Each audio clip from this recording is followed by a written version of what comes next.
Leitura do livro Porcos na Sala, um manual prático sobre libertação. Capítulo 11. A libertação, individual e em grupo, em público e em particular. O Ministério de Libertação pertence à Igreja.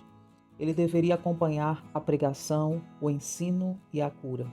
Na grande comissão, conforme está registrada em Mateus, lemos: Jesus, aproximando-se, falou-lhes, dizendo: Toda a autoridade me foi dada no céu e na terra. Ide, portanto, fazei discípulos de todas as nações, batizando-os em nome do Pai, do Filho e do Espírito Santo, ensinando-os a guardar todas as coisas que vos tenho ordenado. E eis que estou convosco todos os dias, até a consumação dos séculos. Mateus 28, versículos 18 ao 20. A expulsão dos demônios é uma parte vital daquilo que Jesus mandou seus discípulos fazerem. No Evangelho de Marcos, Jesus diz: Estes sinais hão de acompanhar aqueles que creem. Em meu nome expelirão demônios. Note os plurais, eles, aqueles, sugerindo que esse ministério é da igreja, em vez de ser de um indivíduo. Hoje o Espírito Santo está levantando um ministério bem intensivo na igreja, pois ele o fora negligenciado por muito tempo. E a igreja de hoje deve tê-lo como preparação para a vinda do Senhor Jesus. A ministração individual. A libertação pode acontecer como uma parte do culto na igreja. Jesus não hesitou em expulsar demônios em público nem em lugares de ensino e louvor. Podemos ler em Marcos 1, 21, versículo 23 e 25. Depois entraram em Cafarnaum e logo no sábado foi ele ensinar na sinagoga. Não tardou que aparecesse na sinagoga um homem possesso de espírito imundo, o qual bradou, mas Jesus o repreendeu, dizendo: Cala-te e sai desse homem. Tenho estado presente em cultos semelhantes. A mera presença daqueles que se movem no poder de Deus sobre espíritos demoníacos pode fazer com que os espíritos reajam gritando ou falando. A maneira de agir será influenciada pelo ponto do culto em que a interrupção aconteça. Às vezes, aos espíritos é mandado que se calem até o fim da mensagem.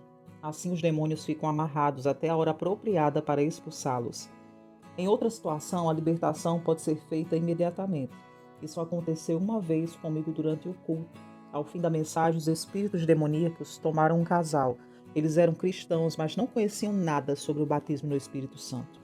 Vieram ao culto para zombar e apontar o dedo aos pentecostais, mas durante o culto se tornaram convictos.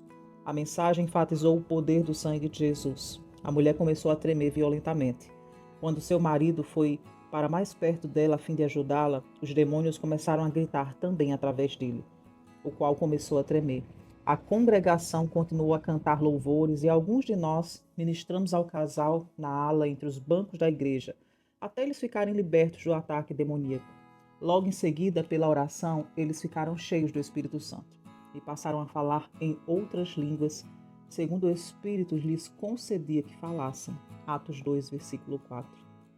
Os dois ficaram libertados dos demônios do álcool, nicotina e de vários outros. O casal tem progredido na vida espiritual com zelo e grande prazer.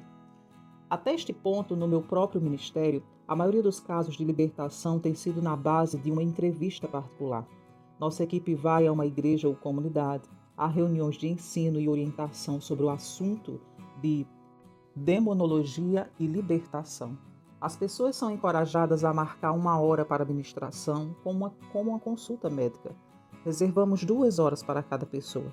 Encorajamos, com um pouco de insistência, que a família toda receba a ministração, juntamente com a participação dos pais e dos filhos de todas as idades.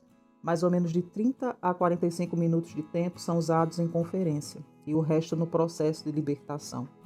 Essa abordagem tem seus pontos fortes. Primeiro, a entrevista traz à luz quando e como os demônios entraram na vida da pessoa. Sabendo como vários dos demônios operam, tal conhecimento a ajuda a fechar as portas, de uma vez, aos demônios depois de serem expulsos. Naturalmente, os demônios estão ouvindo a conversa e sabem que a presença deles não é oculta, mas que suas obras más estão sendo expostas. Isso serve para provocar distúrbios nos demônios. Já estão desligados e saem com mais facilidade. A ministração do tipo entrevista tem a desvantagem de tomar muito tempo, mas tem a vantagem de ser mais completa do que a ministração em grupos ou em público. O coração de Jesus clama por mais obreiros. No contexto de Mateus 10, Jesus é envolvido no seu ministério de ensino, pregação, cura e expulsão de demônios. Vendo ele as multidões, compadeceu-se delas, porque estavam aflitas e exaustas como ovelhas que não têm pastor. E então se dirigiu aos seus discípulos: a seara, na verdade, é grande, mas os trabalhadores são poucos. Rogai, pois, ao Senhor da seara, que mande trabalhadores para a sua seara. Mateus 9, 36 ao 38. A ministração em grupos.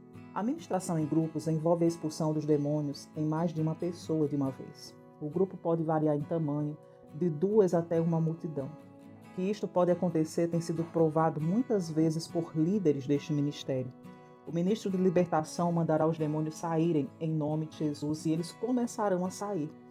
Nos grupos grandes de 100 ou mais pessoas, se não houver um número suficiente de pessoas treinadas para ajudar cada indivíduo, alguns não vão receber a ministração completa de acordo com suas necessidades. Na ministração em grupos, há quem recebe uma libertação bem adequada.